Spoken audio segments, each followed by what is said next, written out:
बिस्मिल्लाहिर्रहमानिर्रहीम। अस्सलाम वालेकुम नाज़रीन, मैं हूं उनसा कियानी और मेरे साथ मौजूद हैं सिद्दीक चांद। बहुत शुक्रिया सिद्दीक आपके टाइम का। सबसे पहले आपसे मैं पूछना चाहूँगी कि मौलाना फजल रहमान ने जो आज़ादी मार्च का ऐलान किया था, अब उनको इस्लामाबाद पहुँचने में तकरीबन 72 घंटे रह चुके हैं। 72 घंटों बाद वो इस्लामाबाद पहुँच जाएंगे, तो 72 घंटे बाद के पाकिस्तान के हालात को आप कैसे देख रहे हैं, इस्लामाबाद के हालात को?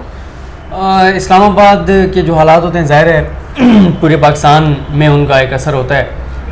पूरे पाकिस्तान के हालात इस्लामाबाद के मामला से जुड़े हुए हैं। तो आपने जो सवाल किया कि 72 घंटे बाद का पाकिस्तान, 72 घंटे बाद मैं तो ये समझता हूँ कि कुछ भी नहीं तब्दील हुआ होगा, कुछ भी नहीं बदलेगा। उसकी वजह यह है कि फजल रहमान साहब आएंगे और अभी तक उनका मुआहदा कायम है। गो के कल उन्होंने पहले जज्बात में आके कह दिया कि हमारा कोई मुआहदा नहीं है, फिर हुकूमत ने पैगाम भेजा कि हाँ भाई कोई मुआहदा नहीं है ना, ओके हम फिर अपने काम शुरू करें जो हमने तैयारियाँ की हुई हैं। जो ज़ाहिर है हुकूमत ने तैयारी की हुई है, सारी गिरफ्तारियाँ कहाँ से करनी है, किन किन लोगों को पकड़ना है, क्या करना है क्या नहीं करना। तो 9 मिनट बाद यू टर्न लिया। ये पाकिस्तान की तारीख का इस वक्त मैं तो ये समझता हूँ कि तेज़ तरीन यू टर्न का रिकॉर्ड जो है वो फजल रहमान साहब ने अपने नाम कर लिया है। वो फजल रहमान साहब जो दीन की बात करते हैं, जो इस्लाम की बात करते हैं, जो मज़हब की बात करते हैं, जो अखलाकियात की बात करते हैं, कैसे लोग हैं ये कि 9 मिनट अपनी बात पर नहीं कायम रह सके। वो जफर साहब का शेर है ना कि झूठ बोला है तो कायम भी रहो उस पर जफर, आदमी को साहिब किरदार होना चाहिए। भाई अगर झूठ बोला है कायम तो रहो। या वो दूसरा है कि नानी ने कसम किया, बुरा किया, करके छोड़ दिया, उससे भी बुरा किया। भाई आप या तो आप बयान देते नहीं कि हमारे हुकूमत के साथ मामला खत्म हो गए, फिर आप में असल में ना शरीफ खानदान का भाई यही तरीका वारदात रहा है। मीडिया के सामने कोई मौकफ लो, पार्लियामेंट के सामने कोई लो, अदालत में कोई लो, जहां पे जो मौकफ देना सूट करता है वहां पे वो मौकफ लें।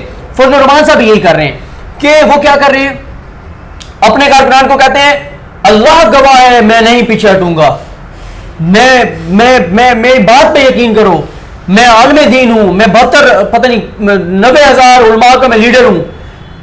हुकूमत के साथ बैठते हैं, मुकमुका कर लेते हैं अंदरूनी खाना, ये दे दो और बस ठीक है हम तुम्हारी हर बात मानने को तैयार हैं। अब अंदाजा लगाएं कि अभी तक जैसे मैंने आपको कहा कि वो कायम है। देखें जिस जगह पे वो जलसा करने जा रहे हैं वहां वो आके जलसा करके बैठ भी जाएं और अगले 4 साल भी बैठे रहे, इमरान को कोई फर्क नहीं पड़ने वाला। और इन्होंने दूसरी बात यह है कि ये जो कुछ हमें तजियाकार एंकर्स डरा रहे हैं कि जी ये अपना वो कर लेंगे, ये डी चौक चले जाएंगे, रेड जोन चले जाएंगे, और भाई जाए तो सही ना। डी चौक बहुत सिक्योर होगा, हुकूमत की तैयारियां मुकम्मल हैं, इदारों की तैयारियां मुकम्मल हैं, क्योंकि हुकूमत अभी भी गो के फजल रहमान साहब बार बार ये कह रहे हैं और हुकूमत को ज्यादा यही है कि ये नहीं जाएंगे उधर, जो ये कह रहे हैं वही करेंगे। लेकिन फिर भी हुकूमत को एक जहन में ये भी है कि यार ये बंदा झूठा है, झूठ बोलता है, दाढ़ी रख के भी झूठ बोलता है, इस्लाम का नाम लेके भी इस्लाम बेचता है, मजहब फरोश है, और इसलिए हुकूमत एक वो उनके एक है सही कि हम तैयार रहें, हुकूमत तैयार है, हुकूमती इदारे तैयार हैं। अगर इन्होंने जाने की कोशिश की रेड जोन तो यकीन करें बड़ी जो है ना इनकी छितरौल होनी है, और मेरा नहीं ख्याल ये जाएंगे। उसकी वजह यह है कि हुकूमत ने ज़्यादा नहीं, एक तो हमारी जो इत्तलात हैं कोई 2-4 डॉक्यूमेंट्स ही मौलाना साहब को भेजे कि जी ये हमारे पास आ गई हैं चीज़ें, तो फिर अगर आप डी चौक आना चाहते हैं तो जब आप डी चौक आएंगे तो उस वक्त तक इनके ऊपर फिर हम आगे कार्रवाई बढ़ा देंगे। तो फजल रहमान साहब उसके बाद ऐसे ठंडे हुए, ऐसे पीछे हटे, लेकिन कार्रवाई फिर भी होगी उनके खिलाफ, ये मैं आपको बता दूं। ये अभी आज़ादी मार्च गुजर जाए, कार्रवाई उनके खिलाफ फिर भी होनी है। और उसके बाद अब वो देखे ना, उनके 4 मुतालबात थे, वज़ीर आज़म का इस्तीफ़ा, इलेक्शन का ऐलान, इमरान खान के खिलाफ तो इन्हें मजहब की कार्रवाई और इस्लामी निज़ाम के नफाज, चारों चीज़ों से दस्तबरदार हो गए। ये हालत है हमारे दीनी रहनुमाओं की, और माने किस चीज़ पे 600 बाथरूम्स पे। ये हंसने वाली बात नहीं है भाई। आप जाए ना, मेरे से बात करने के बाद आप जाए डीसी इस्लामाबाद का इंटरव्यू करें, पूछे उससे कि क्या आप 600 बाथरूम नहीं बना के दे रहे आवाम के टैक्स के पैसों से इन लोगों को? अगर भाई 20 लाख लोग आ रहे हैं तो उनके लिए 600 बाथरूम ये मांगते, 600 बाथरूम पे मान गए। हुकूमत गिराने निकले थे, बाथरूम बनवाने पे आ गए। इमरान खान का इस्तीफा लेने निकले थे, बाथरूम के मुतालबे पे आ गए। ये इनकी सियासी औकात है। इसलिए आप भी 5 वीडियोज आपने मेरे साथ इस इशू पे किए हैं। हमेशा से आपको मैंने यही कहा है कि हुकूमत को इनकी सियासी औकात का पता है, हुकूमत को इनकी पोजीशन का पता है। हुकूमत बिल्कुल पैनिक नहीं थी। ये तो कुछ तजियाकार हैं, कुछ सहाफ़ी हैं, जिन्होंने हुकूमत को डराया हुआ था ये हो जाएगा वो हो जाएगा, और वो खुद साख्ता खबरें दे रहे थे, टेबल स्टोरीज दे रहे थे। ऐसी कोई बात नहीं थी, हुकूमत कॉन्फिडेंट थी, और मेरा नहीं ख्याल कि किसी भी तरह की हुकूमत खौफ का शिकार है, कुछ भी नहीं होगा।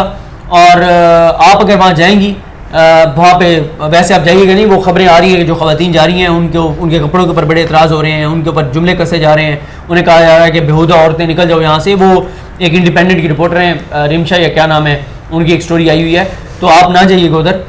तो अगर जाइएगा भी सही तो टोपी वाला बुरका पहन के, और मुकम्मल तौर पे जो उनका क्राइटेरिया है कि ख़वातीन को किस तरह से आना चाहिए। तो बाकी गुल बुखारी जा सकती हैं मुख्तसर कपड़ों में, गुल बुखारी मारवी सरमत, क्योंकि वो तो उनकी अपनी पार्टी की हैं तो उनका कोई मसला नहीं, लेकिन आप अगर जाएँ तो बड़े एहतियात के साथ जाएँ। तो आप जब अगर गई भी सही तो आप आगे कहेंगी कि देखने हम भी गए पर तमाशा ना हुआ। अच्छा, लेकिन अगर गवर्नमेंट में बिल्कुल भी पैनिक नहीं करी तो हर जगह पे इतने ज़्यादा कंटेनर्स क्यों हैं? अब मेरे घर से यहाँ तक मतलब 4 जगहों पे कंटेनर्स रखे हुए हैं, थोड़े थोड़े जो है ना गैप से। अगर गवर्नमेंट में पैनिक नहीं है, गवर्नमेंट को कोई परेशानी नहीं है, तो इतने ज़्यादा पूरा इस्लामाबाद कंटेनर से भर दिया गया है। 2 वजूहत हैं। एक तो मैं आपको बता चुका हूँ कि हुकूमत को एक खौफ ये ज़रूर है कि ये बददयानत आदमी है, झूठा आदमी है, ये ना हो कि यहाँ आके कोई रंगबाजी कर दे, ठीक है। और इसलिए हुकूमत जो है वो ये कर रही है, कंटेनर साइडों पे रखे जा रहे हैं, सड़कें नहीं बंद की जा रही, नंबर 1। नंबर 2, एक बात ध्यान में रखें उनसा कि जो दुश्मन है ना वो इस तरह के मौक़ों पे फ़ायदा उठाता है। मिसाल के तौर पे मैं ये कहूँ कि मुझे उनसा से ख़तरा है, उनसा मुझे मरवा सकती है, जब मैं ये पब्लिक स्टेटमेंट दे दूंगा और इस्टेब्लिश हो जाएगा कि सदीक जान को खतरा है तो उनसा क्या नहीं से खतरा है, तो जो तीसरा बंदा होगा वो कहेगा कि अगर अब मैं सदीक जान के ऊपर कोई अटेम्प्ट करता हूँ किसी भी तरह की, तो नाम उनसा का आएगा, क्योंकि सदीक जान ये अपने ज़बान से स्टेटमेंट दे चुका है कि मुझे कुछ हुआ तो जिम्मेदार उनसा होगी।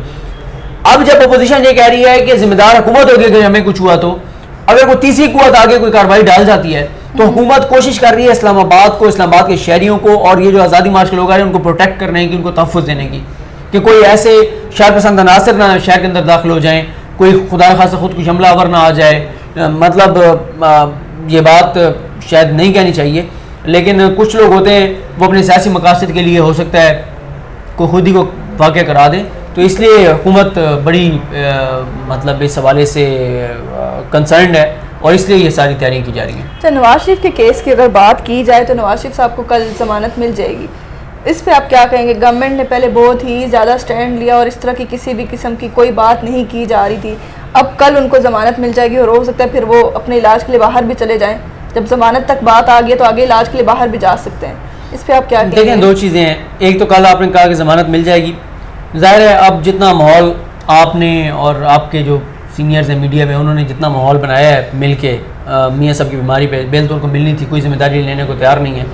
और मैंने एक वीडियो किया जिसमें मैंने 16 सवाल किए हैं इसी से रिलेटेड, एक मुझे जवाब नहीं मिल रहा। आप भी वो वीडियो सुनिएगा, अगर कोई जवाब आपको मिल जाए तो ज़रूर मुझे दीजिएगा। कि पहली बार ऐसे हुआ है कि किसी शख्स की ज़िंदगी के बारे में अल्लाह के बाद किसी इंसान से गारंटी मांगी जा रही है, मतलब अल्लाह के अलावा किसी बंदे की ज़िंदगी की गारंटी कोई नहीं दे सकता।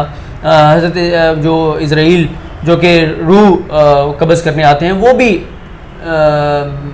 नहीं गारंटी दे सकते, लेकिन पहली बार ऐसे हुआ है पाकिस्तान की अदालती तारीख में कि किसी इंसान से किसी और इंसान की ज़िंदगी की ज़मानत मांगी जा रही है कि लिख के दोगे ये नहीं मरेगा। और कल अगर उनको ज़मानत मिल भी जाती है तो अब तो ज़मानत का एक माहौल बना दिया गया है। अब तो 80-20 है, 80% है कि मिल जाएगी, 20% है कि नहीं मिलेगी। वो क्या अदालत को अब देखना चाहिए कि हॉस्पिटल के अंदर उनका इलाज हो रहा है तो क्या ज़रूरत है ज़मानत देने की, इलाज तो वही है जो हो रहा है। असल बात आएगी नाम ईसेल पे निकालने पे। अगर हुकूमत ने नाम ईसेल से निकाल दिया तो फिर मैं समझूंगा कि जो हुकूमत उसने डील कर लिया है, लेकिन मेरा नहीं ख्याल कोई डील होगी, मुझे नहीं लगता कोई डील होगी, मुझे नहीं लगता हुकूमत नाम ईसीएल पे निकालेगी। जाएगी तो बाहर नहीं जा सकते क्योंकि नाम ईसीएल पे है और ईसीएल पे निकलवाने के लिए पहले हुकूमत को अप्रोच किया जाएगा, हुकूमत से दरखास्त की जाएगी, हुकूमत और काबीना अगर नहीं निकालेंगे फिर वो दरखास्त करेंगे इनसे अदालत से। अदालत अगर फैसला देती है, अदालत अगर नाम ईसीएल से निकालती है तो फिर जाहिर है हुकूमत की मजबूरी है, फिर हुकूमत कुछ नहीं कर सकती और फिर जो है मेरा ख्याल है कि फिर हुकूमत के पास जाहिर है फिर ऑप्शन कोई नहीं होगा। तो देखते हैं कि इस हवाले से अब क्या सूरत हाल बनती है। अच्छा, खबरें ये भी आ रही हैं कि फ़ौज ने इमरान खान पर से बिल्कुल हाथ हटा दिया और उनसे अलग हो चुके हैं। हालांकि बहुत बातें की जा रही थी कि सिविल और मिलिट्री दोनों एक ही पेज पे, तो इस तरह की खबरों में कोई सदाकत है, सच्चाई है? झूठी खबरें हैं जो ये कर रहे हैं, वो मुझे पता है बहुत सारे लोगों को, तो मैं जानता हूँ कि वो क्यों ये बातें कर रहे हैं। ज़ाहिर है कुछ लोग इमरान खान से नाराज़ हैं इसलिए मायूसी फैला रहे हैं, डरा रहे हैं, कुछ नवाज शरीफ पर फजल रहमान साहब और जरदारी साहब की मोहब्बत में कर रहे हैं। तो ऐसी कोई खबर नहीं है, हुकूमत और फ़ौज आज भी एक पेज पर है। अच्छा, शहबाज शरीफ के बेटे सलमान शहबाज जो है उनके नाकाबिले ज़मानत वारंट जारी कर दिए गए हैं, उनकी गिरफ्तारी कब तक एक्सपेक्टेड है और उनकी गिरफ्तारी के बाद हालात कुछ और रुख पकड़ेंगे या बिल्कुल नॉर्मल ऐसे ही हालात तो क्या होने हैं जब शहबाज शरीफ नहीं, और मतलब नवाज ये कहा जा सकता है कि सिर्फ अपोजिशन को टारगेट किया जा रहा है। इस पे अलग हम पहले भी कह रहे इस पे हैं हम तफसील से बात कर सकते हैं, लेकिन जो आपका ये सवाल है सलमान शहबाज वाला, इतना आसान नहीं है उनको लाना। बड़ी कोशिश और काविशें की जा रही हैं। अभी भी शहजाद अकबर साहब आ रहे हैं। हुकूमत के ज़राए तो ये कह रहे हैं कि बहुत बड़ा ब्रेक थ्रू होने वाला है, बहुत बड़ी बाहर से गिरफ्तारी होने वाली है। अब वो गिरफ्तारी हसन नवाज, हुसैन नवाज, सलमान शहबाज, अली इमरान, इसाक डार में से किसकी है, ये तो आप ज़ाहिर है हुकूमत ही बेहतर बता सकती है जो लोग इस पर काम कर रहे हैं। लेकिन हमारी इतलात ये है कि शहजाद अकबर साहब जो बाहर बैठे हैं, कोई बहुत बड़ी डेवलपमेंट जो है वो होने जा रही है।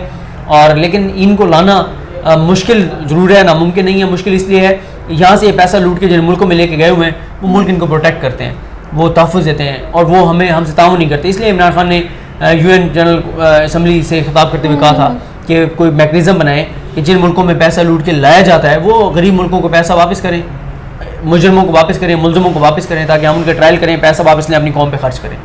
बहुत शुक्रिया सदीक जान आपके टाइम का, थैंक यू सो मच।